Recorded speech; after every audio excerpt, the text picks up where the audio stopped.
오늘 저는 골로새서 3장 1절에서 4절 말씀을 가지고 제2의 인생이란 제목으로 함께 은혜 나누기를 원합니다. 여러분, 이제 본문에 보면 바울이라는 사람이 나옵니다. 이 바울은 골로새 교회 성도들에게 교훈을 줍니다. 예수 그리스도에 대해서 교리적으로 설명을 하면서 이제 본문에서는 예수 그리스도의 실생활에 대해서 예수 그리스도인들이 생활하는 데 있어서 꼭 실천해야 될 것을 이야기해 주고 있습니다. 다시 말씀을 드리면 제2의 인생을 사는 성도는 그리스도의 안에서 하늘을 소망하는 위의 것을 따라서 실천이 꼭 필요하다라고 그렇게 권면을 주고 있습니다. 여러분, 바울은 또 생명을 위협하는 이 이단의 위협에 대해서도 지적을 합니다. 우상이 그리고 이단이 아닌 하나님 예수 그리스도만이 생명의 우리의 생명이 되신다라고 그렇게 말씀을 하고 있습니다. 여러분, 이것은 바로 또 당시 골로새 교회가 처한 현실적인 문제에 대해서 답을 주는 그런 답입니다. 여러분, 왜냐하면 골로새 교회는 심각한 위험 속에 있었습니다. 그 위험 속에서 이단들에 대해서 어떻게 대처해야 될지 아무도 모르고 있었습니다. 그런데 여러분, 이단 사상을 주의하라는 권면을 들었을 뿐 이 골로새 교인들은 이단에 대한 경계를 철저히 했습니다. 하지만은 정작 자신들이 이단에 대해서 어떻게 해야 될 것인가, 그리고 어떻게 살아야 하는지에 대해서는 의문이 남았습니다. 골로새 교회 성도들은 마치 밤새 어둠에 시달린 사람들이 해가 뜨기 전에 어찌할 바를 모르는 것과 같은 그런 상황 속에 있었습니다. 여러분, 본문은 바로 심각한 위험 속 그리고 어두움의 상황에 놓인 이 골로새 교회와 그리고 현재를 살아가는 우리들 그리고 모든 교회들에게 준 권면의 말씀입니다.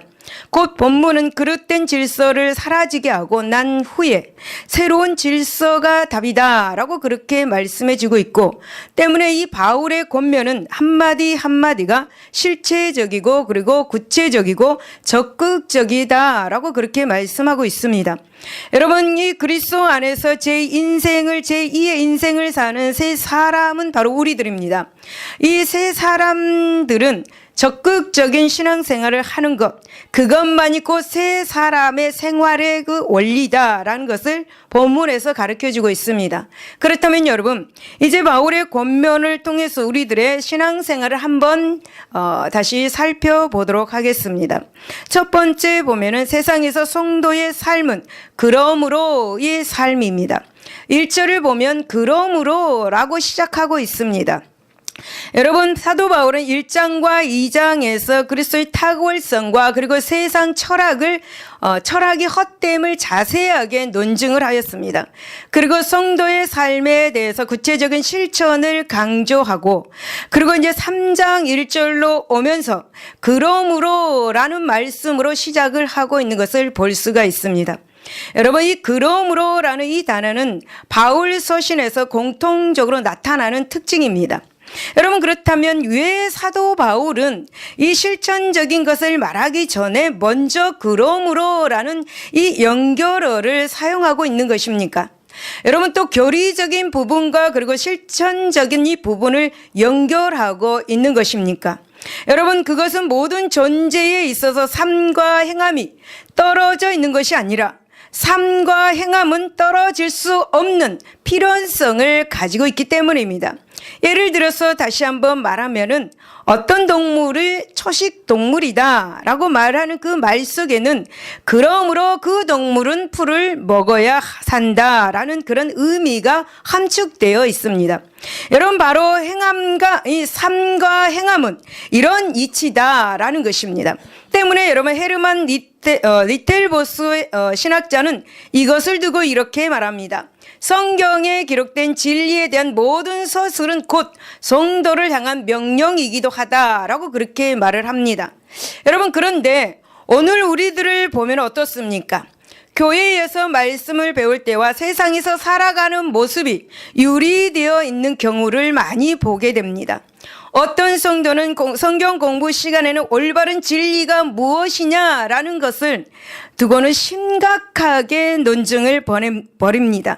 그런데 여러분, 실천의 이 질문에 대해서는 전혀 다른 근거에서 시작을 하곤 합니다. 또 어떤 성도는 교회 안에서 말씀을 들을 때는 감격해가지고 눈물을 흘리고 또 찬양과 고백을 합니다. 그러나 여러분 그 시간이 지나면 어떻습니까? 휘발유가 증발에 없어지듯이 완전히 잊어버리는 것을 볼 수가 있습니다. 세상에서 살아갈 때는 성도 본연의 모습과는 전혀 다른 존재의 모습으로 살아갑니다. 아니면은 그렇기는 하지만 이런 삶을 사는 사람도 있고요. 그러나의 삶을 사는 사람들도 있습니다. 다시 말씀을 드리면 교회에서는 그렇게 배웠습니다. 하지만 세상의 논리로는 그렇지 않으므로 이렇게 살 수밖에 없습니다. 라는 말과 같습니다. 여러분 하지만 여러분 이렇게 올바른 삶과 그리고 실천은 바른 진리 및 교리와 결코 분리할 수가 없습니다. 따라서 여러분 우리는 단지 교회 안에서 바른 진리와 교리를 많이 배워 아는 것으로 또 찬양과 고백을 많이 드리는 것으로 만족해서는 안 되는 것입니다. 또한 그렇기는 하지만 또 혹은 그러나 식으로 세상의 상황과 그리고 논리에 의해서 진리를 왜곡해서도 안 될 것입니다.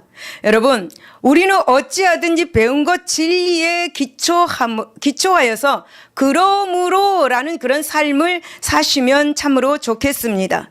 그러므로의 삶을 살아감으로써 교회 안에서 세상에서도 좋은 열매들을 많이 맺을 수 있도록 해 주셔야 될 것 같습니다.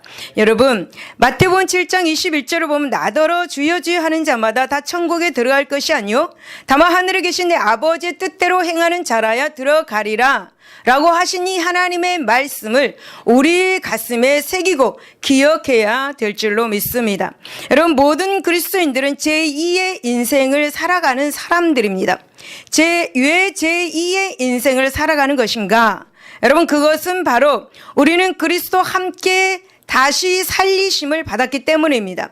여러분 우리는 예수 그리스도와의 그 연합을 의미하는 세례 즉 침례를 통해서 그리스도와 함께 십자가에서 못 박히고 죽었다가 그리스도와 함께 다시 여러분 부활하였습니다. 믿습니까? 여러분 따라서 성도의 세례란 단순히 교회의 일원이 되기 위한 것이 아닙니다. 이 세례는 성도의 삶에 있어서 가장 중요한 사건입니다. 왜 중요한 사건인가? 여러분 세례 즉 침례는 한 사람이 영적으로 죽었다고 다시 살아나는 그러한 엄청난 사건이기 때문이죠. 여러분 오늘날 이 땅에는 이처럼 중요한 사건을 경험한 세례 교인들이 많이 있습니다. 그럼에도 불구하고 여러분 대부분 아무런 변화도 없고 언제나 똑같은 모습을 살아가는 것을 볼 수가 있죠. 왜 그렇게 여러분 살아가겠습니까? 왜 그렇습니까 여러분? 그것은 그들에게 세례를 통해서 철저하게 죽었다가 살아난 체험이 없었기 때문입니다. 여러분 영국의 작가 찰스 디킨즈는 크리스마스 캐럴이라는 그런 그 작품에서 그 내용을 보면 이렇습니다. 인색하기로 정말 구두쇠인 구두쇠로 소문난 이 스크루즈라는 사람이 있습니다. 이 스크루즈는 이 크리스마스 날 전날 밤 그러니까 이브 밤에 유령을 만납니다. 그리고 자신의 과거 그리고 현재 그리고 미래의 모습을 보게 되죠. 그래서 스크루즈는 자신의 죄를 철저히 뉘우치고 그리고 새로운 변화된 사람이 되었습니다. 여러분 우리 모두는 변화된 사람입니다. 맞습니까? 여러분 성도들이야말로 이미 세례를 통해서 예수 그리스도와 함께 죽음으로써 장례식을 치른 사람들입니다. 그러기에 여러분 우리는 제2의 인생을 사는 것입니다. 진심으로 여러분 우리는 그리스도와 함께 죽고 부활하는 그런 체험을 하였습니다. 우리는 실로 제2의 생명을 얻은 사람들입니다. 그러므로 여러분 우리는 무엇이 되겠습니까? 새 피조물이 되는 것이죠. 이전 것은 지나가고 새로운 사람들이 되었습니다. 이렇게 새로운 사람들은 에베소서 4장 1절에 너희가 부르심을 받은 일에 합당하게 행하라 라고 그렇게 말씀을 하고 있습니다. 사랑하는 여러분 우리는 이 새 피조물로서 만물을 새롭게 하시는 이 하나님의 사랑 그리고 하나님의 그 사역을 세상에 밝히 증가하는 우리 모두가 되어야 될 줄로 믿습니다. 할렐루야. 여러분, 두 번째는 성도는 하늘을 바라보는 삶을 살아야 합니다. 여러분, 다시 1절 후반부를 보면은 거기는 그리스도께서 하나님 우편에 앉아 계시느니라 라고 그렇게 말씀합니다. 여러분, 이 말씀은 시편 110편 1절에 기초하여서 부활하신 예수 그리스도께서 하나님의 영광과 그리고 권세를 가지고 계신 것을 의미하고 있습니다. 이 말씀은 모든 성도들이 왜 위의 것을 찾고 추구해야 하는 이유가 바로 이 말씀입니다. 여러분, 성도들이 하늘을 바라보면서 하늘의 것을 추구하는 이유가 있습니다. 그 이유가 무엇인가? 바로 하늘의 것이 단순히 이 땅의 것보다 차원이 높기 때문만도 아닙니다. 하늘에는 바로 우리 주님이 계시기 때문에 하늘을 바라보는 삶을 살아야 된다라고 그렇게 말씀하고 있습니다. 여러분, 우리 주님이 하늘에 계시기에 우리는 늘 날마다 무슨 상황 속에 있든지 하늘을 바라보아야 될 줄로 믿습니다. 여러분, 베드로전서 3장 22절에 보면 그는 하늘에 오르사 하나님 우편에 계시니 천사들과 권세들과 능력들이 그에게 복종하였습니다. 그러므로 여러분, 우리는 제2의 인생을 사는 하나님의 자녀들, 하늘을 바라보면서 하나님 앞에 복종하는 삶을 사시기를 바랍니다. 여러분, 이것이 바로 기독교가 세상 종교와 다른 점입니다. 따라서 여러분, 다원주의와 사이비 종교가 판을 치는 이 시대에 우리들은 번절에 거기는 그리스도께서 하나님 우편에 앉아 계시느니라 라는 이 말씀을 깊이 생각하면서 그 의미를 분명하게 깨달아야 될 줄로 믿습니다. 사랑하는 여러분, 이 말씀을 왜 깨달아야 되는가? 우리는 반드시 깨닫고 실천해야 되는 그런 말씀입니다. 여러분, 이 땅에는 겉모습이 비슷하다고 성경의 가르침과 여타의 철학이나 세상의 종교의 가르침을 동일시하고 있기 때문입니다. 여러분, 그래서 성경을 전혀 모르는 사람들은 지금도 어떻습니까? 이 시간에도 영원한 것을 얻고자 높은 산, 히말라야와 같은 높은 산으로 올라가서 하늘을 쳐다보고 있는 것입니다. 사람들은 새해가 되면 어떻습니까? 하늘을 보고 복을 빌고 있습니다. 부모들이나 여러분, 우리들도 어떤 일에 있어서 갑자기 일을 당하면 어떻습니까? 아이고 하나님이라고 그렇게 말합니다. 예수님을 믿든지 세상 사람들이든지 우리 앞에 상황이 왔을 때 아이고 하나님이라고 그렇게 외칩니다. 여러분, 세상 사람이나 하나님의 자녀들이나 마음 깊은 곳에서는 영원을 사모하는 마음이 있습니다. 왜 인간은 여러분 영원을 사모하는 마음이 있겠습니까? 여러분, 그것은 바로 하나님께서 우리 인간을 흙으로 만드시고 당신의 호흡을 우리 인간에게 불어넣어 주셨기 때문입니다. 그 호흡이 영원을 사모하게 하는 것입니다. 그러므로 여러분, 세상의 종교를 가진 사람들은 하나님께서 주신 영원을 사모하는 마음, 전도서 1장 11절에 따라서 그 무언가를 찾기를 하되 어디로 가는지 또 무엇을 찾아야 하는지 알지 못하고 막연히 헤매는 소경과 같은 것입니다. 여러분, 사도행전 17장 23절을 보면은 마치 알 수 없는 신을 섬기던 아덴의 어떤 사람들처럼 그들은 그렇게 헤매고 다니는 것입니다. 그러나 여러분, 우리 성도들은 어떻습니까? 우리 성도들은 그들과 달라야 합니다. 왜냐하면 우리 성도들은 막연히 하늘을 바라보는 것이 아닙니다. 우리가 하늘을 바라보는 것은 우리를 지으시고 구원해 주신 장차 사랑으로 반겨주실 예수 그리스도께서 그곳에 계시기 때문입니다. 우리는 제2의 인생을 살아가고 있기 때문에 하늘에 계신 하나님을 바라보는 하나님의 사람들이기 때문에 우리는 하늘을 바라보아야 될 줄로 믿습니다. 사랑하는 여러분, 제2의 인생을 살아가는 우리는 하늘의 것을 찾고 하늘을 바라보며 살아야 하는 것입니다. 그곳에는 반드시 예수 그리스도가 계십니다. 사도행전 7장 55절 56절을 보면은 스데반이 성령 충만하여 하늘을 우러러 주목하여 하나님의 영광과 및 예수께서 하나님 우편에 서신 것을 보고 말하되 보라, 하늘이 열리고 인자가 하나님 우편에 서신 것을 보노라. 그래서 스데반이 인자가 하나님 우편에 서신 것을 보았다고 합니다. 그러니까 인자는 예수 그리스도를 말하고 있습니다. 그분이 바로 지금 하나님 우편에 서 계시는 것입니다. 그러므로 여러분 우리는 하늘을 바라보아야 하는 것입니다. 여러분 따라서 우리는 우리가 위의 것을 찾고 하늘을 바라보는 이유가 무엇인지를 분명히 깨달아야 합니다. 그리고 그 깨닫는 것을 실천해야 합니다. 사랑하는 여러분, 성도는 하늘을 바라보며 재림을 앞둔 그 두려움으로 깨어 준비하는 삶을 살아야 하는 것입니다. 왜냐하면 그때의 준비가 없이 벌거벗은 몸을 보이는 자에게는 수치와 부끄러움이 있을 것이기 때문이죠. 그러므로 우리는 그날을 기대와 설레임으로 기다려야 될 줄로 믿습니다.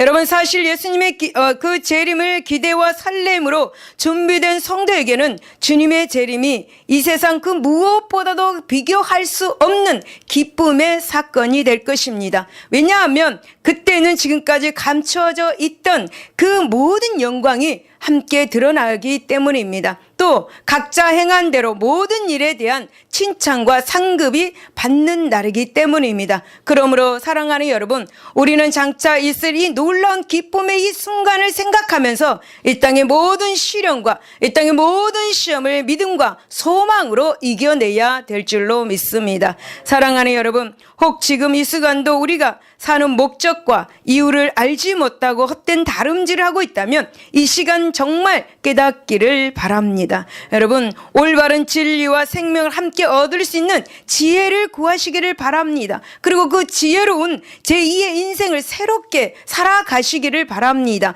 그래야 할 때 우리들은 이 땅에서 살면서 그리스도의 영광과 해와 같이 빛나는 축복이 위로부터 우리에게 내려질 줄로 믿습니다. 할렐루야.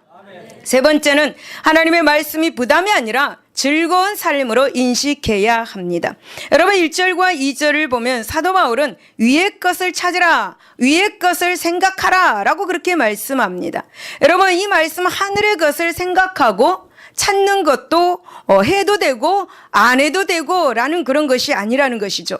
여러분 그러니까 성도라면 마땅히 언제나 위의 것을 찾아야 된다, 위의 것을 생각해야 된다라는 그런 말씀입니다. 여러분 어떤 사람들은 바울의 명령이 정말 강압적으로 들릴 수도 있습니다. 아니면 부담을 왜 이렇게 말씀에서 부담을 주느냐라고 그렇게 말할 수도 있습니다. 왜냐하면 우리 육신을 입고 살아가는 이 땅의 사람들에게 있어서는 여러분 땅의 것이 아닌 하늘의 것, 즉 위의 것을 생각하고 찾는다는 것은 쉽지만은 않기 때문이죠. 그러나 여러분 사도 바울이 이렇게 명령한, 즉 무거운 짐과 부담이 되는 명령을 거침없이 말하고 있는 그 이유가 있습니다. 그 이유가 뭐냐 하면 이미 여러분 성도는 세례를 통해서 예수 그리스도와 함께 죽고 예수 그리스도와 함께 살아난 제2의 인생을 살아가는 존재들이기 때문에 지금 바울은 이 말씀을 주고 있는 것입니다. 그래야 해서 여러분 이제 성도는 요한복음 1장 13절에 이 땅에 속한 존재가 아니다 라고 그렇게 말씀을 합니다. 사랑하는 여러분, 성도는 하늘에 속한 존재가 돼서 본성도 그리고 욕망도 그리고 동기도 그리고 삶의 목적과 모든 가치관 및 세계관까지도 완전히 새롭게 변화되었기 때문에 하늘의 것만 바라보고 하늘의 것만 찾고 살아가라 라고 그렇게 명령을 하고 있습니다. 따라서 여러분 사도 바울의 이 명령은 사실 어떤 새로운 명령이 아닙니다. 새롭게 이렇게 명령하는 것이 아닙니다. 여러분 새롭게 변화된 본성에 맞도록 이렇게 살아가라는 너무나도 당연한 권면의 말씀인 것입니다. 사랑하는 여러분, 이것은 마치 어제까지 고기를 먹다가 하나님의 능력에 의해서 초식동물로 변화된 이 짐승에게 고기가 아니라 불을 먹으라고 말하는 것과 같은 것입니다.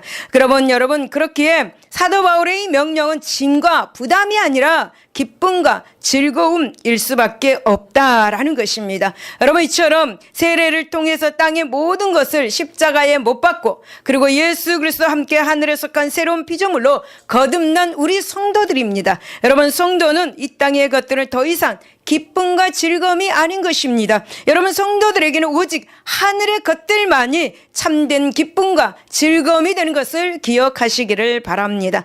여러분 그렇다면 이 사도 바울의 이 명령, 땅의 것을 찾지 말고 하늘의 것을 찾으라는 이 말씀이 부담이 된다면 무엇입니까?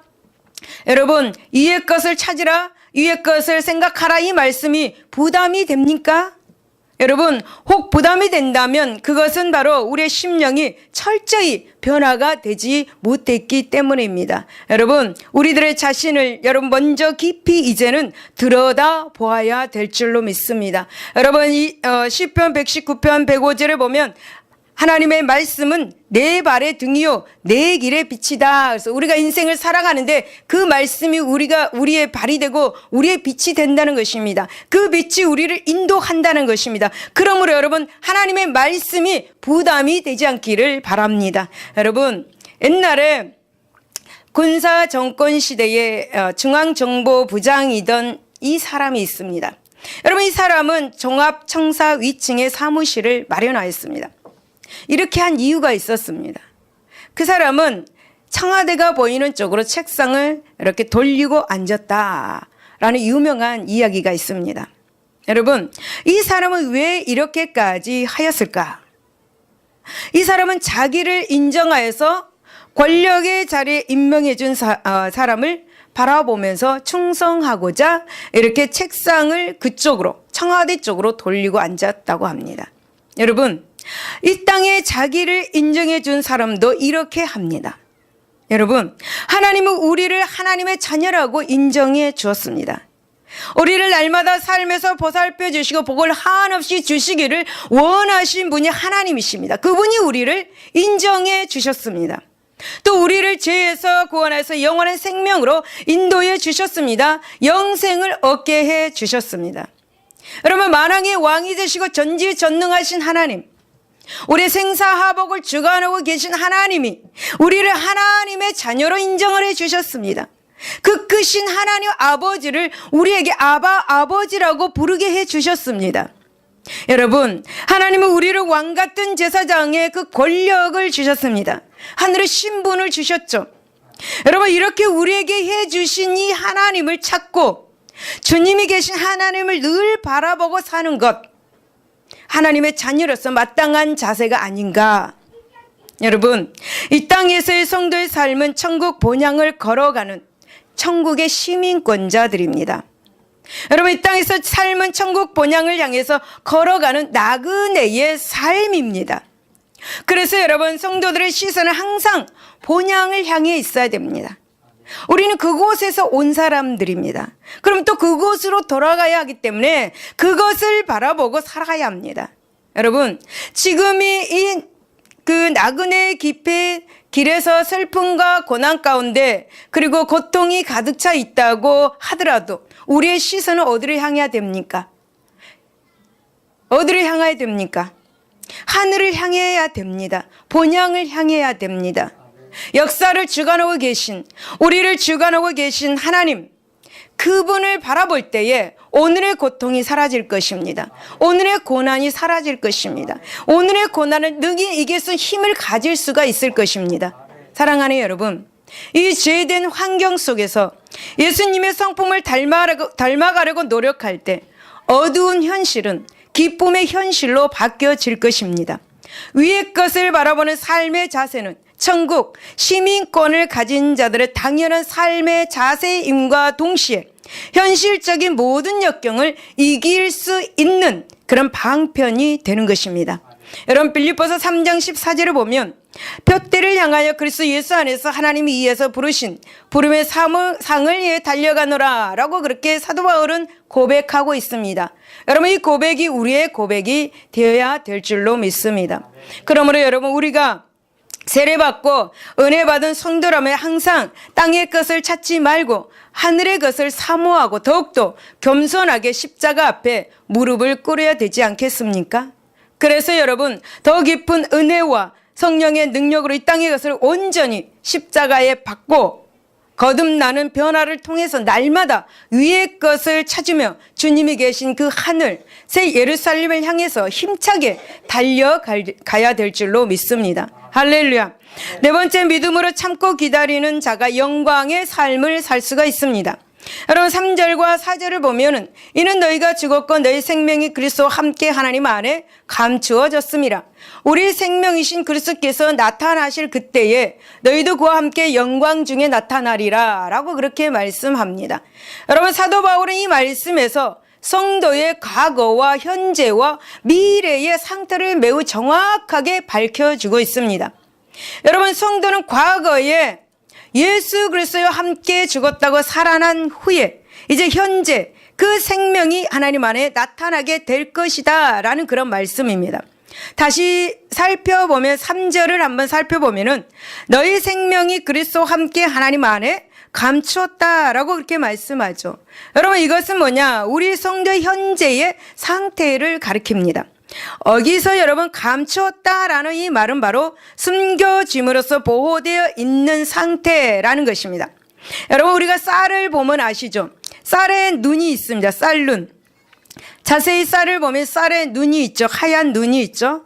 이 씨눈은 다음에 나올 생명의 싹입니다. 그렇죠? 그래서 숨겨짐으로써 보호되어 있는 상태에는 마치 배아가 씨 안에 생명의 싹으로 남아있는 것과 같은 그런 말입니다. 여러분, 이처럼 예수님과 함께 새로 거듭난 이 성도의 생명 역시 예수 그리스도의 씨 안에 배아처럼 감추어져 있다라는 것입니다. 그리고 여러분, 이제 장차 때가 되어서 예수님께서 영광 중에 나타나게 될 때에 함께 우리 모두는 드러나게 될 것이다 라는 것이죠. 여러분, 그렇다면 이 말씀에서 우리에게 주어지는 교훈이 무엇인가? 영적인 것이 무엇인가? 그것은 바로 진정 큰 영광을 얻기를 원한다면, 큰 영광을 얻기를 원하는 성도라면 마땅히 예수 그리스도의 영광이 나타날 때까지 참고 인내하고 기다려야 한다. 왜냐하면 예수 그리스도와 성도는 하나의 몸이기에 생명과 영광 역시 함께 얻을 수밖에 없기 때문이다 라고 그렇게 말합니다. 그렇다면 여러분, 무엇입니까?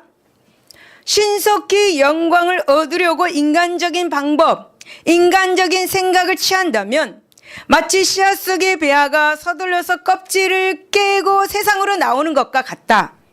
여러분, 아직 나올 때가 안 되었는데 그 싹이 나온다면 어떻게 될까요? 아직 나올 때가 안 됐는데 새싹이 나왔어. 그러면 이 새싹은 틔우기도 전에 나오고 있을 때 바로 햇빛에 의해서 말라 죽을 것입니다. 여러분, 성경은 이렇게 신속하게 영광을 얻으려고 하다가 여러분 멸망하는 것을 볼 수가 있습니다. 창세기 3장에 보면 아담이 나옵니다. 여러분, 아담은 서둘러서 하나님의 그 영광에 도달하려다가 오히려 어떻게 되었습니까? 받았던 영광마저 잃어버렸습니다. 그리고 낙원에서, 그 좋던 낙원에서 쫓겨나고 말았죠. 여러분, 또 사무엘하 15장 그리고 18장을 보면은 압살롬이나 아도니아는 왕자입니다. 왕의 아들입니다. 가만히 있어도 왕이 될 수 있습니다. 하지만 서둘러서 왕권을 탐내다가 오히려 치욕스러운 결말을 맺고 말았습니다. 여러분, 우솜우화에 이런 이야기가 있습니다. 주인공은 욕심에 눈이 어두워서 서둘러서 많은 황금 알을 얻고자 거위를 죽였습니다. 동화책에 많이 나오죠. 예. 그런데 이 황금 알은 물론 앞으로 얻게 될 황금 알까지 모두 다 잃어버렸습니다. 여러분, 작년에 복권 판매량이 최고조에 달했다고 합니다. 여러분, 오늘날 우리 주변에는 이렇게 서둘러서 영광을 취하려는 사람들이 너무나 많이 있습니다. 서둘러서 부자가 되려고 하는 사람들도 많이 있습니다. 여러분, 어떤 사람은 아직 때가 되지도 않았는데 세상의 방법으로 아직 자격도 안 됐는데 그 영광을, 명예를 얻고자 합니다. 또 어떤 이는 하나님께서 상급을 준비해 두고 계시는데도 이를 참지 못하고 이 땅에서 서둘러 그 대가를 여러분 받으려고 합니다. 하지만 여러분, 예수님을 떠나 받은 이 세상의 영광이나 상급은 제 아무리 화려하게 보여도 여러분, 하나님이 예비하신 것들에 비하면 죽쟁이일 뿐입니다. 이런 것들을 서둘러서 취하는 자들에게는 더 이상의 영광이 없다라고 마태복음 6장 1절에서 5절에 그렇게 말씀을 하고 있습니다. 그러므로 여러분이 진정한 영광과 승급을 얻기 원한다면 아무것도 아닌 이 땅의 것을 얻기 위해서 서둘러 예수 그리스도를 떠나는 어리석음을 범하지 마시기를 바랍니다. 여러분, 야고보서 5장 7절 8절 보면 길이 참으라. 보라, 농부가 땅에서 나는 귀한 열매를 바라고 길이 참아 이른 비와 늦은 비를 기다리나니 너희도 길이 참고 마음을 굳건하게 하라 라고 그렇게 말씀을 하고 있습니다. 여러분, 우리는 예수 안에서 제2 인생을 사는 사람들입니다.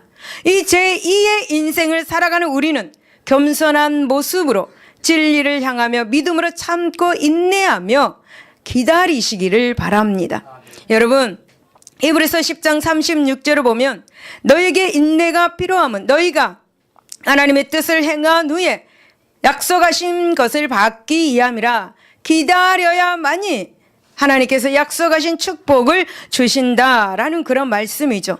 그러하면 여러분, 언젠가 때가 차면 그리스도의 영광이 온 우주에 가득 차게 될 때에 여러분, 다니엘서 12장 3절에 보면 저와 여러분도 같은 영광으로 밤하늘과 별처럼 아주 아름답게 빛나게 될 것입니다.